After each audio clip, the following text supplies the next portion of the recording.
Welcome to your favorite comic book channel, Cartoonist Kayfabe. My name is Ed Piskor.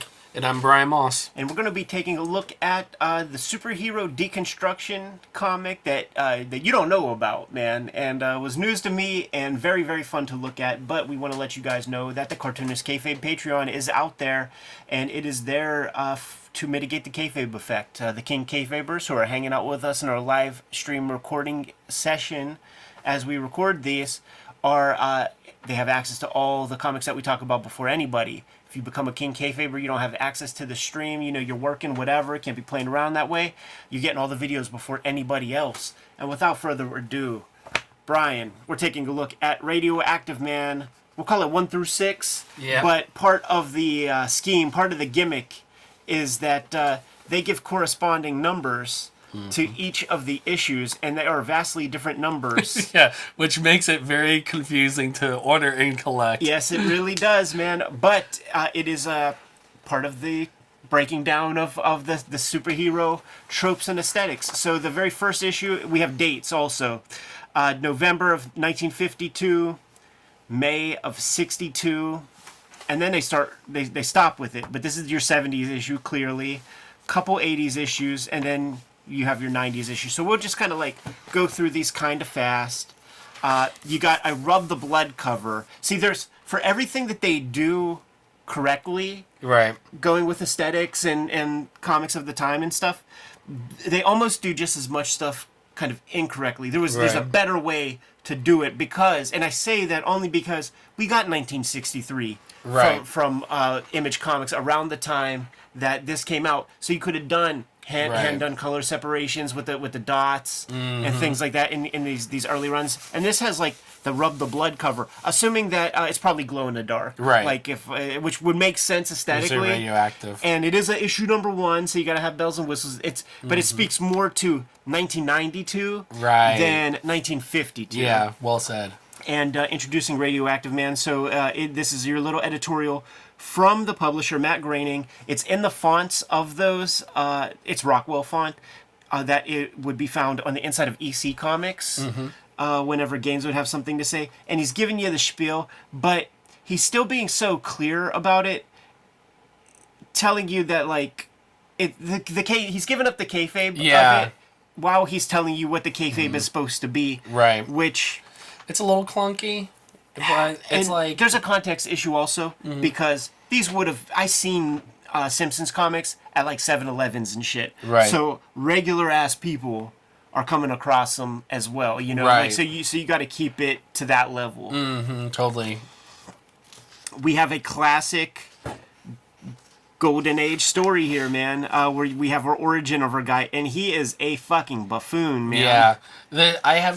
Typically when I read comics, I can tolerate your conservative, annoying character, but they really make him, like, unlikable. Right. And he doesn't really do anything wrong, specifically. He's just, like, too goody two-shoes, He's a boob. Yeah, totally. He's a total boob. Which actually makes the character interesting, because I'm, like, conflicted with it, you know? Saves the day, but kind of, by accident. Great splash page right here. I do wonder if this is very close to the splash in the episode of Simpsons where the boys get hold of the first Radioactive Man comic. I might say Megaton Man 1,000 times. No idea that little like shard of plutonium or whatever like gets stuck in his head. Yeah, I didn't know that until I read the comic. That is a real aesthetic choice there. Bill Morrison's the artist on this stuff, and when you kind of fuzz out the color and you just look at it for the line work, man, you could almost mistake it for like a Jaime Hernandez whenever Jaime's doing his superhero stuff, because he has clear confidence in the physicality and different camera views and stuff. Bill Morrison would have been an illustrator for Disney before this, and he was doing like the VHS covers and shit. Yep. So like I think he did do the Little Mermaid, the Dick Citadel cover that got like recalled or whatever. Yeah, if you think about that, because that golden age, all those box covers are so vivid in everyone's mind. So to see him derail that whole concept and like do something like this truly shows his skill set and talent. Makes me wonder what his natural drawing style is, because he's drawing Disney shit, he's drawing Simpson stuff. What does a Bill Morrison natural sketch look like? Right. Of course, when you have your Golden Age comics, they were rich sources of propaganda, so you got to have your American flag piece to it. Mr. Krabs comics, so we're playing with the comics code kind of energy. The Lois Lane character is like a news radio person. These geodesic domes, that's like Watchmen Right. kind of shit is built in kind of early on. This video is brought to you by the Cartoonist Kayfabe Patreon. 3 different levels of support at the Cartoonist Kayfabe Patreon, including the King Kayfaber level, which completely mitigates the kayfabe effect by delivering those supporters all the videos before anybody else gets them. Ultimately, our videos are brought to you by the books that we make. Brian Moss, co-host on this episode, has Outer Heaven 1 out, working on issue number 2, and these books are available at his Etsy store by way of his Instagram. This is his contact information right here. If you're interested in getting your hands on Outer Heaven, make sure you hit him up. Shouts to everybody who bought the first couple print runs. I think it's now in its 3rd printing. Hip Hop Family Tree Omnibus is coming to you soon. In time for the holidays, collecting all 4 volumes of Hip Hop Family Tree for the 10-year anniversary. This is going to be a 504-page hardcover book with 140 pages of extras, including a lot of artwork I drew exclusively for this book. The X-Men Grand Design Trilogy is coming to you at the end of the year also. Some volumes of X-Men Grand Design out of print right now. Get the handy dandy collection, you get it all. Red Room Crypto Killers 1 and 2 are out right now as of this recording. It is the last season of Red Room Comics. 2 trade paperbacks of that are out there in the wild. Jimmy has Street Angel Princess of Poverty forthcoming. It is a companion piece to Street Angel Deadliest Girl Alive, and if you have both volumes, you have all of Jimmy's Street Angel content to date. And True Crime Funnies has sold out for Jimmy, but he is rushing to press a new print run for this fall. But you could read the entire True Crime Funnies at Jimmy's Patreon. He is also the author of Hulk Grand Design and the artist behind Plain Janes. Now that we're done paying the bills, let's get back to the video. That's unfoldable. So we can pull that out, Ed. Cool. Wow, that could have been our backdrop, man. Yeah, that's beautiful. It's a great one. It looks like maybe it connects. Like there's more. Right, yeah. Yeah, well, you got to get four copies, man. Right, totally. Nice, clean line. Everything very clear.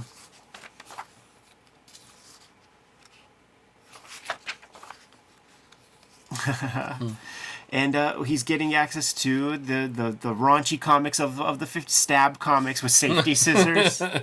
Crime Does Pay. Very funny. Yeah. We had nice. There will be aesthetic homages also. You know, like I've seen that image in like a Superman or something. Yeah, it's more apparent the later you get into the issues. It is, yeah. We have our Senate subcommittee hearings. You see Richard Nixon at every stage of his career. Yeah, so this is just great. like kind of like a senator. He's the stand-in for Kayfabe. And we have our Bill Gaines. We got our Bill Gaines kind of like character who's going to show up and defend his comics using all of the same tropes and isms that the real Bill Gaines did. Like, oh yeah, you know what? It's okay to have that kind of imagery in a horror comic. It would be wrong if it was in something else. We have our Richard Nixon in cahoots with our Radioactive Man, convincing kids to dump their comics into the rivers, but like showing like all the pollution and stuff that's already there, kind of communicating like, is that really our biggest concern if our drinking water is full of fecal matter? So yeah, with that first issue, I'd say that's probably like your generic like get it going. Sure, you know, sure, and but it does have like all the hallmarks of that like DC late period golden age. When you open this up, we're in Kirby era now. Right, totally. Yeah. We got the Artie Simek type lettering. We have the hyperbole of Stan Lee. We've got lots of characters we're playing with. We got like a lot of Kirby, like kind of Kirby tech. Totally. They try to do as much kind of foreshortening as possible. This is that very first image of maybe it's Amazing Fantasy 15 with Spider-Man's Ditko. Beautiful. You know, that's almost like a timely monster. Yep. And it's fun to see how Morrison kind of pushes the aesthetic of, Yeah, this is where you start getting a little bit of that range in. yeah, pushes that Simpsons aesthetic to try to fit some of the Kirby stuff. But just like look at these figures, like when he's drawing regular bodies and shit, he's adding like kind of like more black, which is like a Kirby thing. Mm-hmm. And he just a phenomenal artist, man. You got to give this Bill Morrison fella like lots of respect. Yeah, when I was listening to an interview with him, and this, the next page, I forgot, starts getting really good. Like with the Spider-Man. Yeah, getting trapped under the joint. Hilarious. He flattens off the fingers like Kirby does. But yeah, you listen to a little piece of an interview. Yeah, so in that interview, he was talking about when he first moved to LA, he was doing. It was so fascinating. Car manuals. He was doing the mechanical drawings for those. So as we go through these, pay attention to like that kind of stuff, the mechanics and stuff. And I don't think it varies like outside the realm of like Simpsons aesthetic, but it's like something interesting that you can parse from. Yeah. Now you got like their foreshortenings and stuff. Yeah. Coming at the camera. Look at it right there. Mm-hmm. Man, those three fingers are disturbing. Yeah, that's the thing, the uncanny valley in it. The first time I ever experienced it, and I was like, damn, this is really fucking with me. I was like dreaming about like fucking three-finger people, you know? Getting some of the Kirby squiggles in there, which is, I think, a very important thing to do. I would imagine that maybe this era and beyond speaks more to Morrison than that Golden Age stuff that probably even around this time you had very little access to, really. Yeah. Maybe some of the Treasury editions when it would show like the first appearance of Flash or any of those characters. Yeah. Very kind of Gil Kane or Ditko-ish piece right here. Totally Ditko, yeah. So, and then... He knows his shit. Yeah, and then you have like your Marvel Masterworks, whatever they forgot they didn't sell an ad page or something. Kirby would have to whip up yet another page. Of work. Radioactive Man number 3, which is issue 216, and is the hippie era. So we're leaning heavy into Neil Adams. Yeah. Throughout this entire comic, including this image right here, which would have been like I think an X-Men cover. Okay. With like Garak or something like that. But the aesthetic, like this Richard Nixon with that skull face, I think it was called The Colossal Man. It was a B movie that have his face got mangled up just in that same way. Oh, okay, that's really cool. We're getting some movie nods in here. Stuff like this, the simplicity of it. Once again, like a lot of times I'll check for an artist to see like if they're really good or if they're like fudging their style to see how well you could do something boring or like lame, you know. And it's like, okay, that's decent. So I was like, yeah, there's some chops here, you know. One of the silly things of comics, the contrivances of comics, and like kind of all pulp literature is like so much bullshit coincidence. So they're playing with that here, where his hat blows off and he's so scared about like being discovered, and then a hat just magically floats and lands on his head. Yeah, it's a great riff. Yeah. Seeing this, I don't know the comic that's riffing from, but I'm sure it is. Right, there's something very specific. I'm sure there's a Neil Adams comic that looks like that. And maybe, dude, it's possible that it could even be the Muhammad Ali Superman comic that has a piece like that. But I feel like I've seen something like that. Yeah. And this is where your bodies start getting more into that Neil Adams form, the posturing and everything. So it gets really weird with the Uncanny Valley in this issue with those hands, guys, and Simpsons muscular characters. Yeah, like even look at that. So we are leaning heavy, and we are making lots of fun of the Neil Adams, Dennis O'Neil, Green Lantern. Oh my gosh, yeah, Green that Arrow. Is so heavy-handed. So Radioactive Man will be our Green Lantern analog, and the Bleeding Heart would be your Green Arrow. Yeah. And pay attention to your Bleeding Heart, because we're going to see him again. Yeah.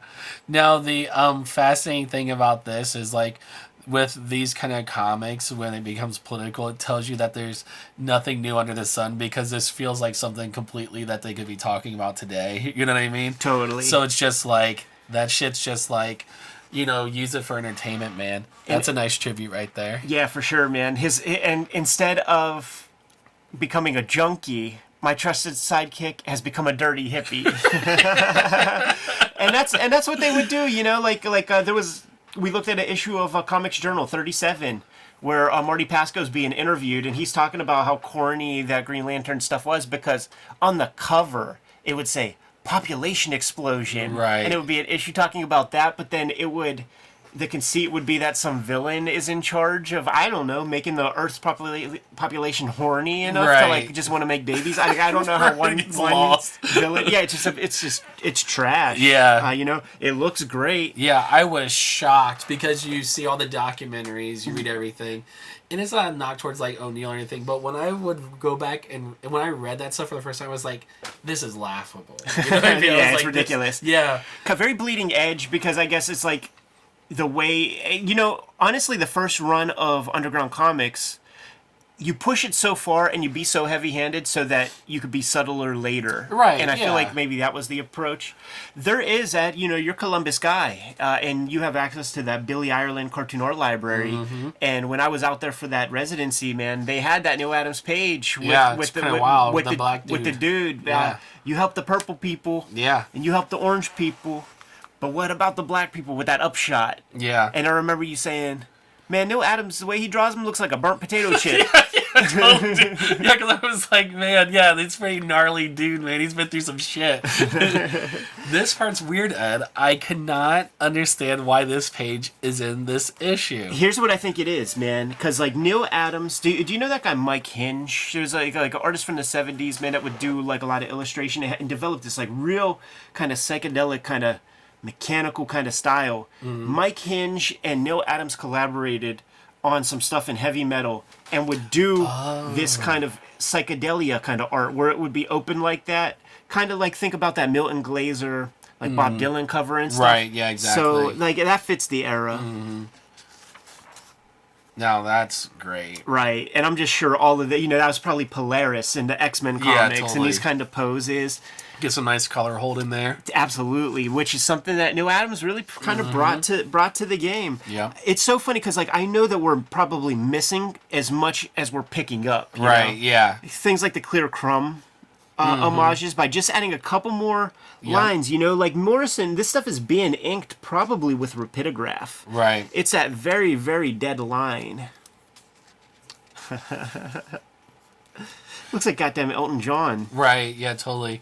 This section is hilarious. It's kind of funny, like, when you guys pick these up and read them, this issue is so ridiculous. It's so much fun. I think you'll really enjoy it. I actually found this panel to be, like, a lot of times what happens in comics, I feel now, because I was rushed on a color job before, and you just do the two-tone, like, you just get two colors in there and keep it moving. You know, the other thing that's cool, that's subtle about this issue is these kind of colors are like the weird chocolates and stuff that Neil Adams brought to DC Comics. You only saw those kind of like odd colors in Neil Adams comics because he kind of pushed for that. Yeah, these guys are masters of comic history. Now we're going to Crisis. Oh, yeah, totally. On Infinite Earths. And you know something I realized, dude? It's funny because, like, the stunt comics, like Crisis on Infinite Earths and Secret Wars, I never read any of that shit. No, like Supreme Squadron and all that stuff. So much of that is going to be, like, lost on me. But I vaguely get the references and stuff. Yeah, it was like with this one, it was kind of, for me, it just felt more political, which is fine, but it just had kind of like that era that I missed, like the late 70s, early 80s, because, you know, once we hit Dark Knight, Mouse, Watchmen, like a lot of that stuff from that previous 5, 6 years is forgettable, unfortunately, or I haven't read. Right. So I'm with you. And that stuff was just, it's built to sell people on stuff. You know, you're going to get the marks to buy it. Right. But the concern is not quality at all. Right. It's to get another comic with Batman and Superman and Spider-Man and Wolverine into the mix. So he turned bad, so he's got to get stabbed in the head with that little arrow joint again. Right. That little lightning bolt. Yeah, that shot's so good. It's so much fun. Now we're getting to it's so funny because it's deconstructing the deconstructions. Right. It's interesting. I'll bring up there's a point. What was it? I think. Watchmen 1. So Miracle Man in the first issue of that, he did that rush deconstruction where he took it from the golden age and like 3 page later to modern. Yeah. So that was like a pretty interesting expression. I'm trying to think of anything that would have been would that been before?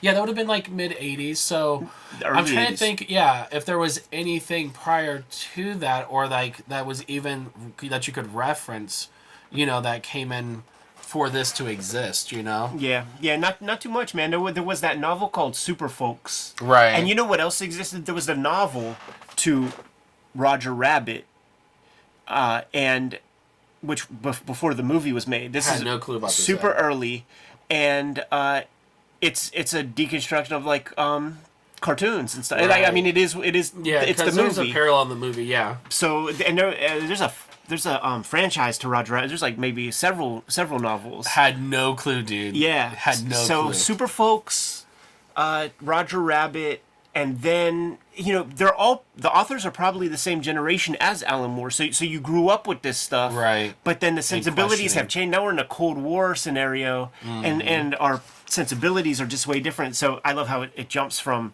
Watchmen, 3 pages of Watchmen, to Dark Knight.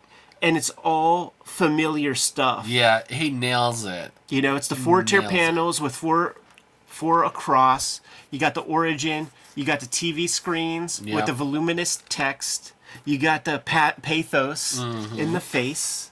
Can you imagine like doing that page? You would be like, dude, let me do that. Like that would be a dream. Like, oh, Simpsons is Dark Knight? Okay, let's do it. So funny, man.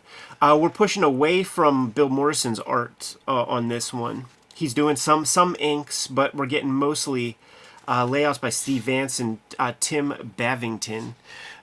Because we are in the more tumultuous 80s, Bleeding Our Heart is now Dark Heart, Heart of Darkness. Which is just so great. Like, it's such a cliche. I love it. And if you paid attention to earlier issues, man, Bleeding Heart had the big smiley face on his wall. This is that Adrian Veidt joint, be the little Ozymandias fucking toys and stuff. Yep. Now this is probably some like Crisis type shit. Yeah, but now we're going back to Dark Knight. Silhouetted TV panels. This one, I wonder, is that there's that one part with the John Dee story in Sandman where he breaks the ruby and then is on a page of white, and then you realize that he's just standing inside the palm of Sandman. Right. I wonder if that's what we're looking at. Yeah, this part got a little lost for me in the sense of the references. And it might be Secret Wars and Crisis and that kind of stuff, because like it's beyond me also. Mm-hmm. And we still get some of those kind of flares like the Jack Kirby stuff in there, so it might be even a mixing, right? Because they do time travel, right? It would be interesting, Ed, if someone picked up like this issue first, and they open it up and they see they're like, what the hell is this about? What's going on?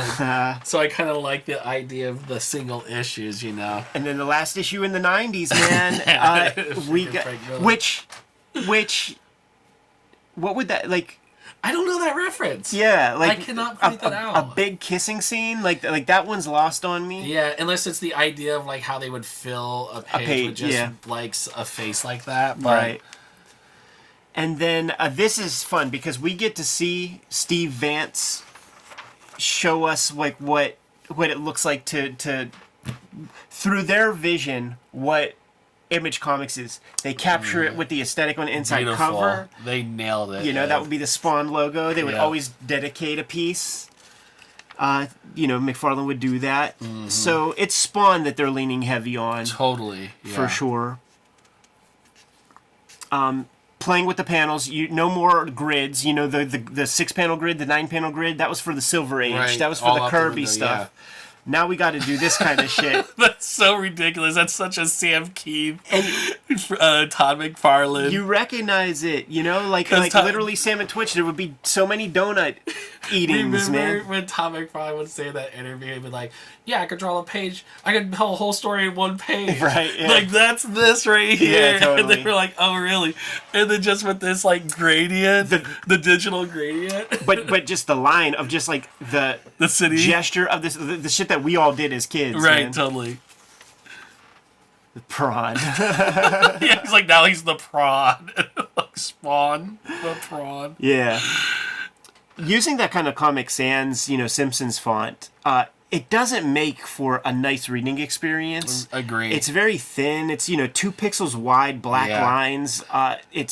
It's ugly. Yeah, I noticed it here and in this issue. I was like, man, I don't know what it is. It was kind of a turnoff. Yeah, in later comics, and depending on who is at the helm, like they will get like a better computer font that's more kind of classic and just legible. The boldness. There's something to say for the boldness. Yeah. And the amount of words is nonsense. Yeah. Which is opposite. Yeah, they have him here switch capes to make him cooler. So that's the response, is a Todd McFarlane cape. Right. But just think about opening this issue at that time. You'd be like, oh, this is awesome, you know? And it is cool. It's hilarious. You have, like, the characters, they're lost in time in that kind of way that, you know, Bruce Wayne has been 25 years old for 80 years. Did you catch that, Ed? No, that's funny. That's super funny. So they slightly update, you know, she was like a radio journalist in the Golden Age, but she is that chick who's the talking head news girl from the Spawn comics. Crazy poses, very important to the mixture. You got to get even bigger, even stronger, new improved. You got to have some metal. Yep. Some spikes.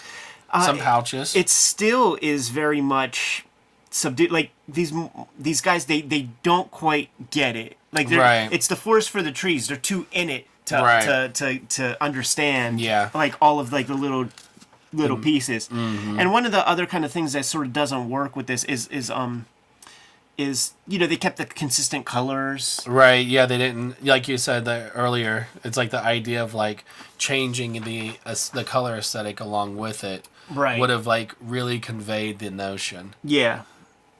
It would be interesting if they collected this and did some of those changes. I mean, hire me and Jimmy, man, to fucking like do it up, and I dude, promise that would be you, beautiful. like, yeah, because like all the bones are there. Yeah, totally. Yeah, give it a Ed Piskor recolor, hip hop family tree style. And because like you bump up the black line over the years, and then you start to do the radial blurs and shit like that for the '90s joints. Yep.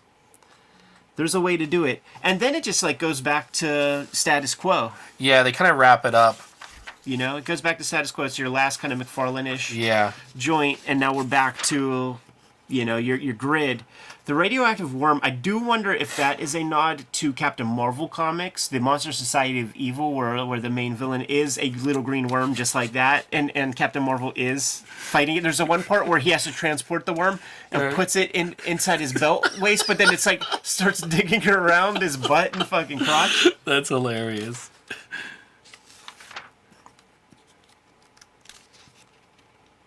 Like, even that's kind of weird. Like, I mean, I get it's a pun, but, like, it just doesn't work.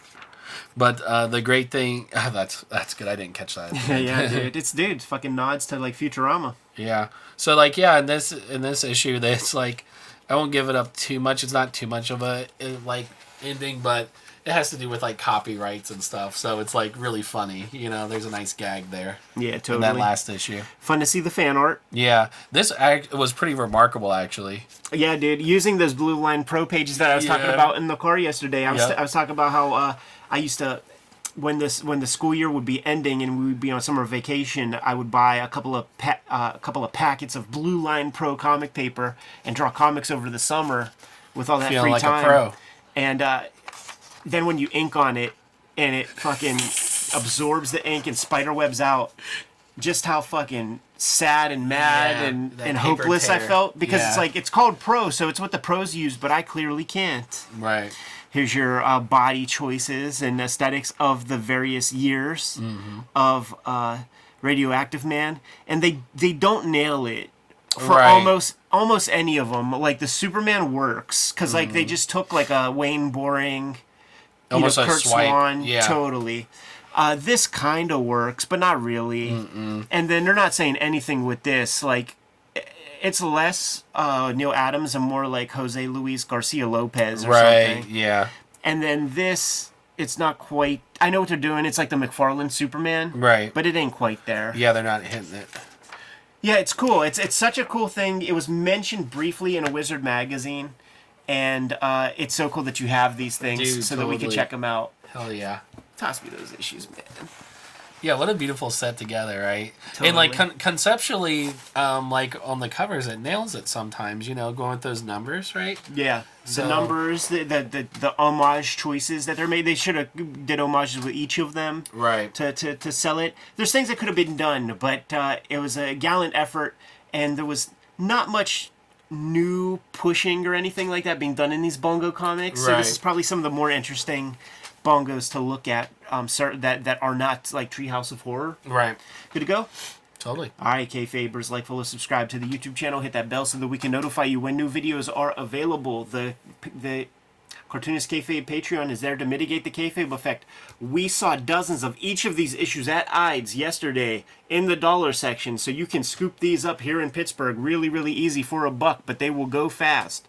The King Kayfabers have access to all of our stuff before anybody else by becoming King Kayfabers, but the videos are ultimately brought to you by the books that we make. Brian Moss, tell the people what we have here. We have Outer Heaven, #1, working on #2 currently. This book is available on my Etsy shop, which you can go through on my Instagram, which is Strange Things Moss. On Etsy, it's also Strange Things Moss. Hip Hop Family Tree Omnibus is coming to you this holiday season. We are combining the 4 volumes of Hip Hop Family Tree plus 140 pages of additional material inside of a giant hardcover. Cannot wait to present that to you. The proofs have come back and look great. So we have we've hit go on that print button.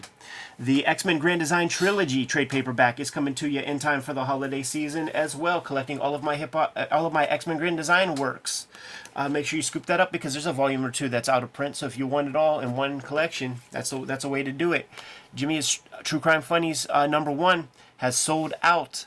So you can check it out now digitally on his Patreon. Link in the description below for that.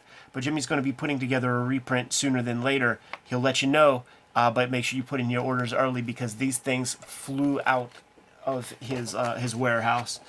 Street Angel Princess of Poverty is coming to you in time for the holidays also. And it is the companion piece to Street Angel Deadliest Girl Alive. You get both books. You have all of Jimmy Street Angel comics to date. He's done Hulk Grand Design and was the artist on Plain Jane's. Without further ado, Brian, give him the marching orders so that we could be on our way. Read more comics.